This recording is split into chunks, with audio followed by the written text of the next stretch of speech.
So here, the perfect vision of a self-realized soul is explained very nicely. Srila Prabhupada at one place explains what does it mean to be self-realized.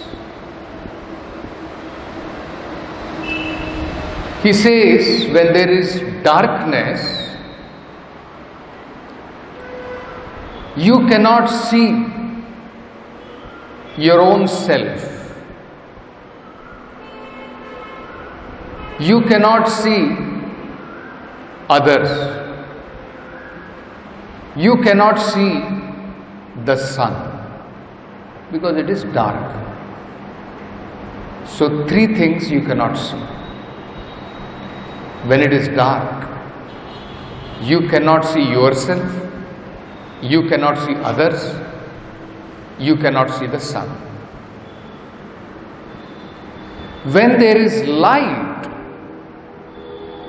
immediately you can perceive the sun, you can see yourself, and you can see others. Everything becomes visible. Similarly, in the darkness of ignorance, the living entity cannot see self. He cannot understand who am I.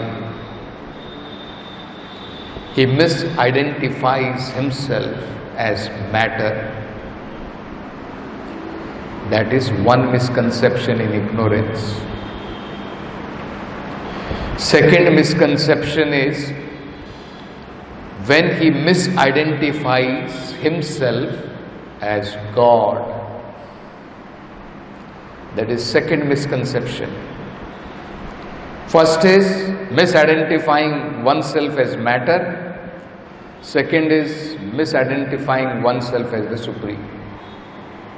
Both of them are ignorance. When one becomes self-realized, just like one sees the sun, one can see himself, one can see others. Similarly, things become very clear when one becomes self-realized. He is able to understand that there is Supreme Lord, there is the living entity, and there is the energy of the Supreme Lord called Maya or material energy. We find Vedavyasa, when he meditated on the Supreme Personality of Godhead, he saw these three truths very clearly. He saw the living entity captured by Maya. He saw the Supreme Personality of Godhead aloof from Maya, and Maya being dependent on that Supreme Lord. And he also saw the remedial measures. Anarthopshamam sakshat bhakti yogena dhokshaje. He saw how the living entity can come out from the clutches of Maya. So he saw the actual truth. The Supreme Lord is self-effulgent. He is not dependent. He is not controlled by anyone. He is Swarat. And he has two energies, the living entity and Maya. And the living entity is trying to control over material energy. But what is happening? Actually, in reality, he is controlled by Maya. He is controlled by material energy of the Lord. He is struggling. Manahashashta indriyani prakriti sthani karshati. He is struggling to dominate over Maya, but actually it is a struggle for existence. And also Krishna says, Mama Maya Durattaya.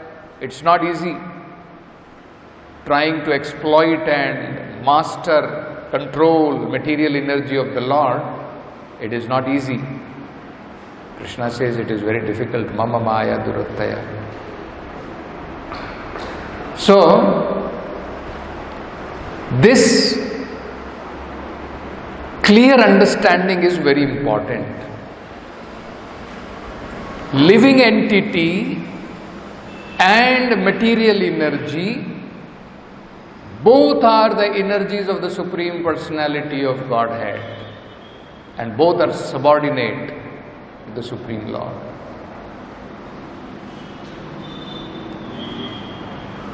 Whereas the Supreme Lord is completely independent. In material condition, this Maya, material energy of the Lord, is controlling the living entity. But the same Maya is standing on the back side of the Supreme Lord, being ashamed. This is what Vedavyasa saw. And he also saw the remedial measure that if this living entity gives up this spirit of dominating over matter and surrenders to the Supreme Lord, immediately Maya will release him. Go. He can be immediately released. So he saw the remedial measure also. So this is called actually seeing. When one becomes completely free from all misconceptions. Misconception of identifying oneself with matter and misconception of identifying oneself with Brahman, Supreme Lord. These misconceptions are clear when one becomes completely self-realized, as stated here by Lord Kapila. These verses forms the foundation of Vaishnava philosophy. Vaishnava philosophy, over a period of time, it emerged one after another based on the circumstances they were revealed. In the beginning, we find, in order to bewilder the atheist class of people, Lord Buddha first of all appeared. And Lord Buddha, when he saw that everyone, they have become, in the name of scriptures, they have become sinful. They are taking it for granted that the yajnas prescribed in the Vedic literature, the animal which is sacrificed in the yajna, in the Vedic literature, is meant to be eaten away. And when he saw that taking the support of the Vedas, people are killing, so immediately the Lord planned out to temporarily suspend the Vedic teachings,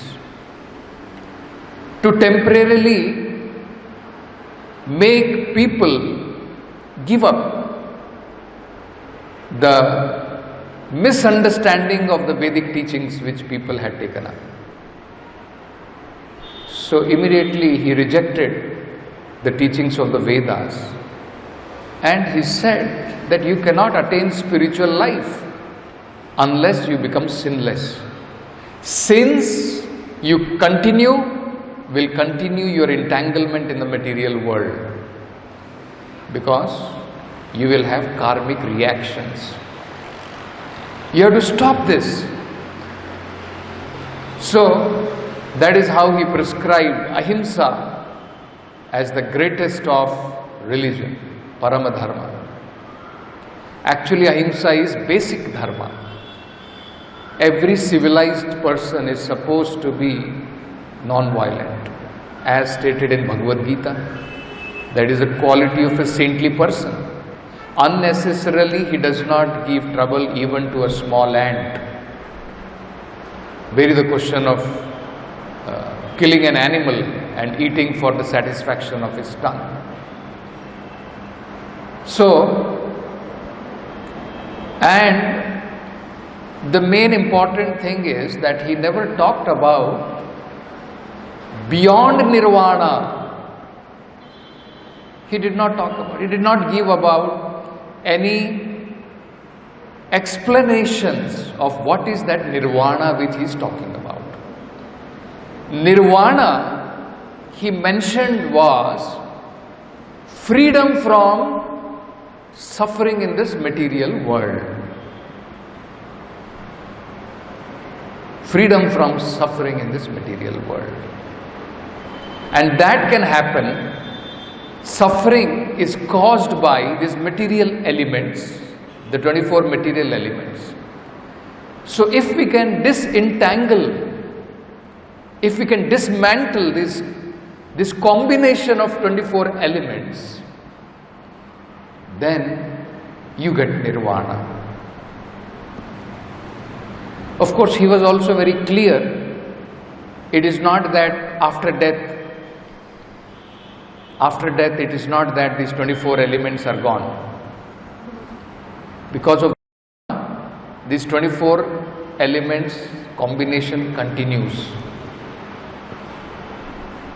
But if you become sinless, if you do not perform any material action which will cause further reaction, then you will get nirvana. That is the understanding of Lord Buddha. That is the understanding he gave. So, in Buddhist understanding, he did not talk about what happens after nirvana. What is that nirvana? What is the definition of that nirvana?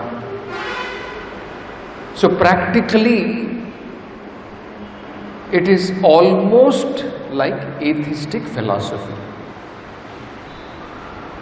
Atheists, they also consider life is going on because of the combination of some material elements.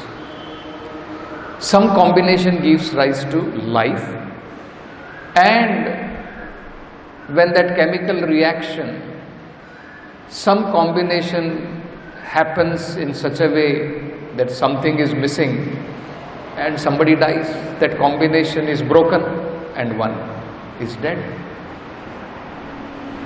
The only difference is, according to the modern science, it does not continue at all. The combination is broken at death. But according to Buddhist philosophy, this combination is broken at the point of nirvana, not at death. So Buddhists also believe in rebirth. So they will also say that yes, if your karma continues, you will be born again. Till your karma will continue, you will be born. Once your karmas are over, you get nirvana. So that's all they talk about. So there is no God, there is no soul, there is no kingdom of God, nothing is explained. So now it was a difficult task for Sripad Shankaracharya was sent to re-establish the Vedic teachings. So now the Vedic teachings have to be re-established in phases. From the point where there is no God, to directly say there is God and you have to surrender to God, there is soul, you have to surrender. It is, it is just like from first class, if a person is directly promoted to 10th standard, what will he understand? Isn't it? That is how sometimes, even in our, we have this Krishna Ashray program, Shraddhavan, Sevak. So we tell people, you go step by step. Directly somebody was chanting 1 round and then he says, you give me 16 rounds chanting. Isn't it? He'll not be able to understand.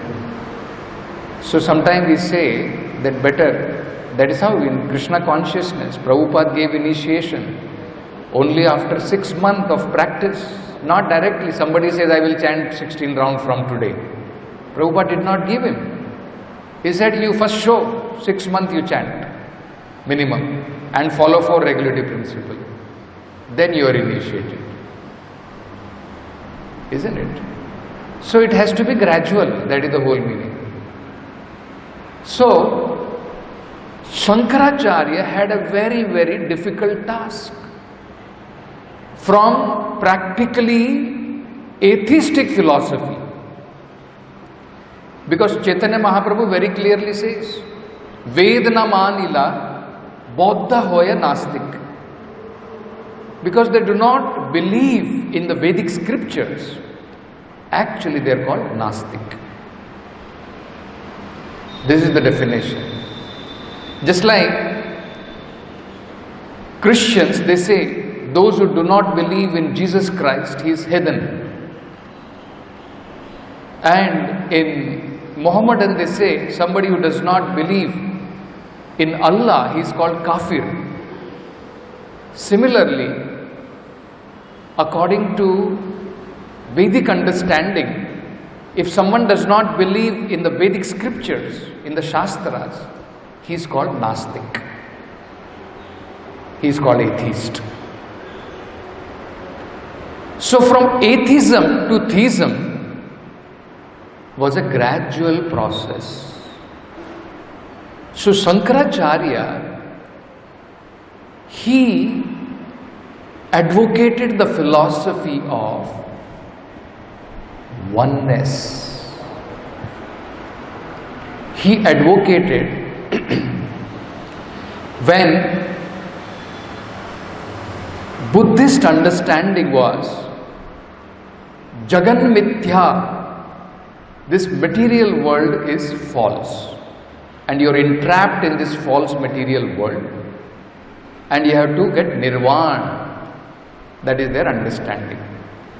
So because there is no concept of spirit at all, first the concept of spirit was established by Shankaracharya. He said, Jagat Mithya and Brahman Satya. Yes, this Jagat is Mithya, but there is something Satya. But he did not give about explanation of that Satya, Brahman Satya. Whether it has varieties, it has no varieties, he did not expound into that understanding. And he took this as a Mahavakya of the Vedas, Aham Brahmasmi. Actually, these are all corollary.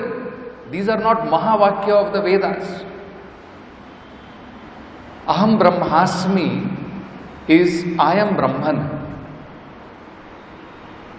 It is just like saying, Prabhupada gives the example. Prime Minister says, I am Indian. And I also say, I am Indian.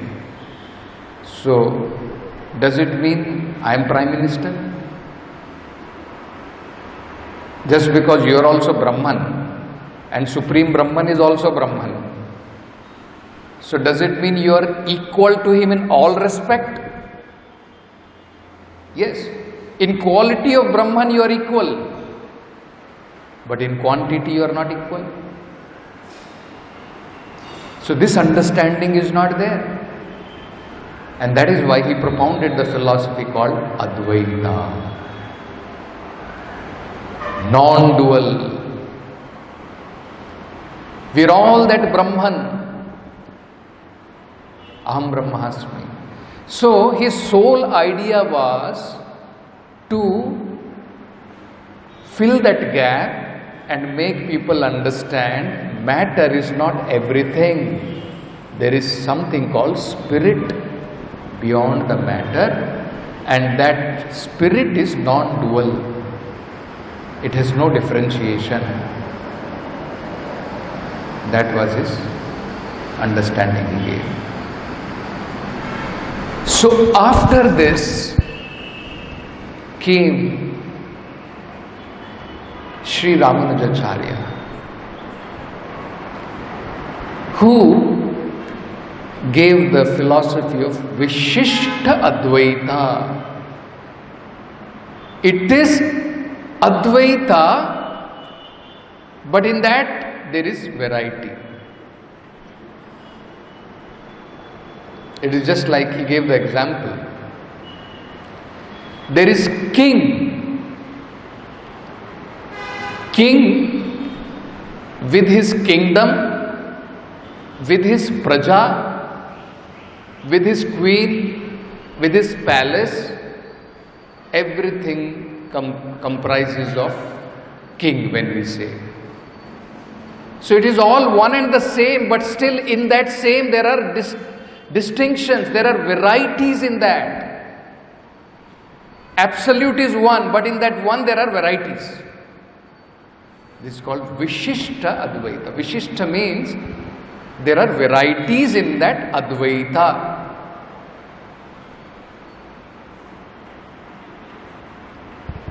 Then what happened here was, the problem was that still Madhvacharya, his philosophy could be misinterpreted by people, not Madhvacharya, Ramanujacharyas, and still they could come to the conclusion that it is hidden Advaitava. And that is how the followers of Madhvacharya, they say practically there is no difference between philosophy of Shankaracharya and philosophy of Ramanujacharya. It is hidden Advaita, they say. Because they say finally God is one. Only there is variety in that God. So Madhvacharya said, God is distinct. Living entities are distinct. Material nature is distinct. They are all different from God. They are dependent on God, but they are all distinct. So his philosophy is called Dvaita. No, it is not one, it is two. Only there is dependence. So, like that, other sampradayas also came, they also contributed. And finally, Chaitanya Mahaprabhu, he gave the final and the most comprehending, fully explaining the real position of Krishna with respect to his different energies. And that is called Achintya Bheda Abheda Tattva. Achintya means inconceivable. Exactly how it is very difficult to comprehend. Bheda means difference, Abheda means no difference. Simultaneously, God, his different energies, they are simultaneously one, and at the same time they are different. So here you can see how Chaitanya Mahaprabhu very nicely combined the philosophy of Ramanujacharya, who talked about Vishishta Advaita. In Advaita being, there are varieties. Whereas Madhvacharya said Dvaita, No. There is practically no oneness except for living entities' dependence on the Supreme Lord. Otherwise, eternally, God is different, living entities are different. And even in living entity, he said there are Dvaita, there is difference.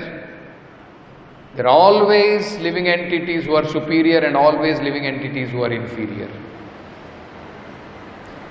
Inferior will not be able to become superior ever. So, that is the philosophy of Dvaita. So, Chaitanya Mahaprabhu said that actually the real essence is simultaneously one and difference. And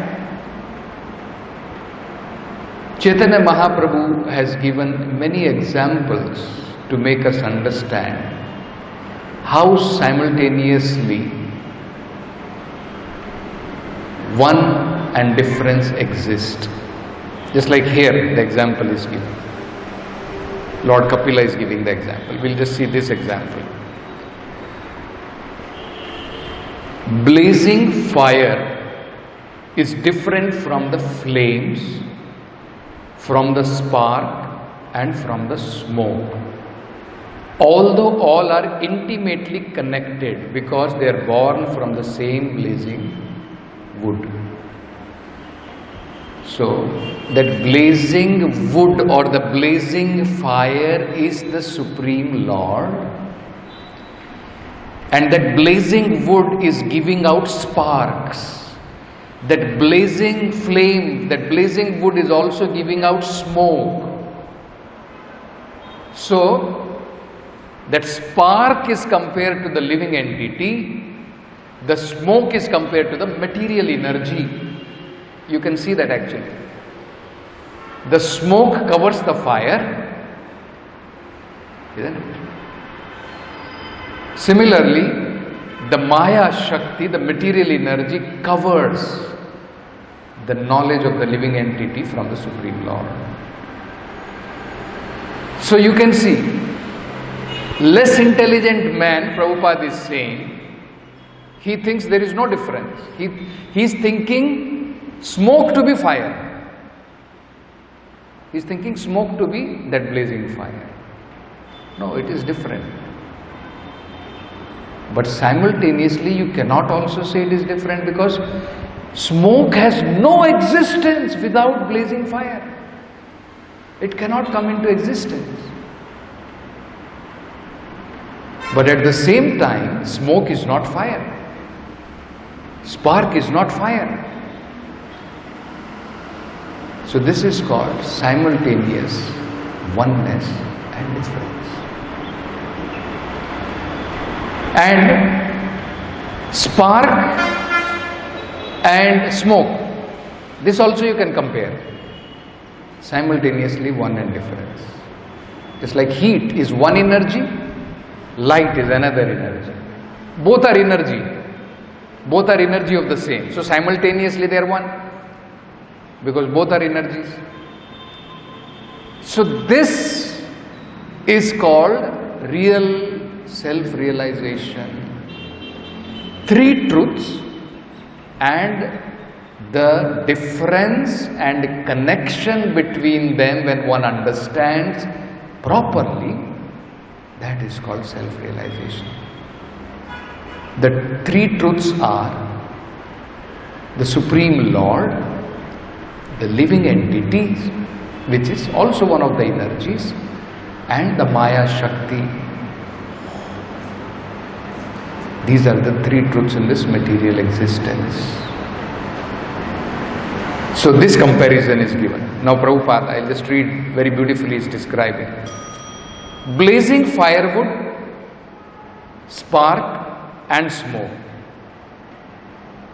cannot stay apart, because each of them is part and parcel of the fire. Still, they are different from one another. Less intelligent person accepts smoke as fire, although fire and smoke are completely different. Heat and light of fire are separate, although one cannot differentiate fire from heat and light. Okay. Now in the next one, translation is similarly, this example is given and then explanation is given. The Supreme Personality of Godhead, who is known as Param Brahma, He is the seer. He is one truth. He is different from Jiva, soul, or individual living entity, who is combined with the senses, the five elements and consciousness. So at the present moment, the living entity is entangled with another energy, which is material energy. Five elements, five senses, all produced by material energy. He is entangled. So Bhagavatam is saying the Supreme Lord is the seer and the living entity is the seen, or he is trying to enjoy. Both are different. And that example is given. So Prabhupada is saying clear conception is given in these two verses. Combined together, clear understanding comes out. And this is the basis of philosophy of Lord Chaitanya Mahaprabhu, based on Bhagavatam, Achintya Veda Abheda Tattva. So Prabhupada is saying, clear conception of complete whole is given herein. Living entity is different from the material elements. So, fire is different, spark is different from the smoke. Living entity is different from the material elements. This is the first truth which we will be realizing now. I am not this material body. This is the first level of understanding. Aham Brahmasmi. This is not final. So these people, they misunderstand this first stage of understanding to be everything, Aham Brahmasmi, and then they think I am same as that Supreme Brahman. Second understanding also one has to get. Yes, I am different from material element, but I am also different from Supreme element, the Supreme Lord.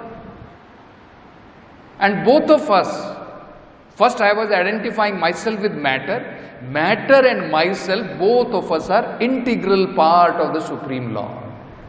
Different energies of the Supreme Lord. But energy cannot say that I am that energetic. You see. But simultaneously, they have no separate existence also. Living entity cannot exist independently of the Supreme Lord. So you cannot separate also. So simultaneously they are one and different. So Prabhupada is explaining, living entity is different from material element and the supreme living entity, personality of Godhead. He is different from both. I am different from matter and I am also different from that Supreme Lord. This is real self-realization. Who is the creator of the material element is also different from the individual living entity. This philosophy is propounded by Lord Chaitanya as Achintya Bheda Abheda Tattva. Everything, this is important, everything is simultaneously one with and different from everything else. Living entity is also one with matter because both of them are energies of the same Supreme Lord. You see. So there is simultaneous oneness and difference in all. This is the understanding. The cosmic manifestation created by the Supreme Lord, by His material energy, is also simultaneously different and non-different from Him, from the Supreme Lord. Also, material energy is non-different from the Supreme Lord, but at the same time, because energy is acting in a different way, it is different from Him. It is also different because it is acting, this energy is acting in a different way, this energy is acting in a different way. So both energies are also different from each other, isn't it? But simultaneously, because they are coming out from the Supreme Lord, they are non-different from Him. Similarly, the individual living entity is one with and different from the Supreme Lord. This simultaneously one and different philosophy is the perfect conclusion of the Bhagavata school as confirmed here by Lord Kapila Dev. So in the next paragraph, Prabhupada is giving that understanding. Living entities are compared to spark of fire as stated in the previous words. Fire, flame, smoke and firewood are combined together. Living entity, material element, Supreme Personality of Godhead are combined together. In this body you can see all those truths are there. There is living entity, there is Paramatma, and there is this material body. All three energies are present, isn't it? Combined together. The exact position of the living entity is just like that of a spark of a fire. They are part and parcel. Material energy is compared to the smoke. So material energy is like the smoke. Living entity is compared to the spark. Fire is also part and parcel of the Supreme Lord. In the Vishnu Puran, it is said, whatever we can see or experience, either in the material or spiritual world, is an expansion of different energies of the Supreme Lord.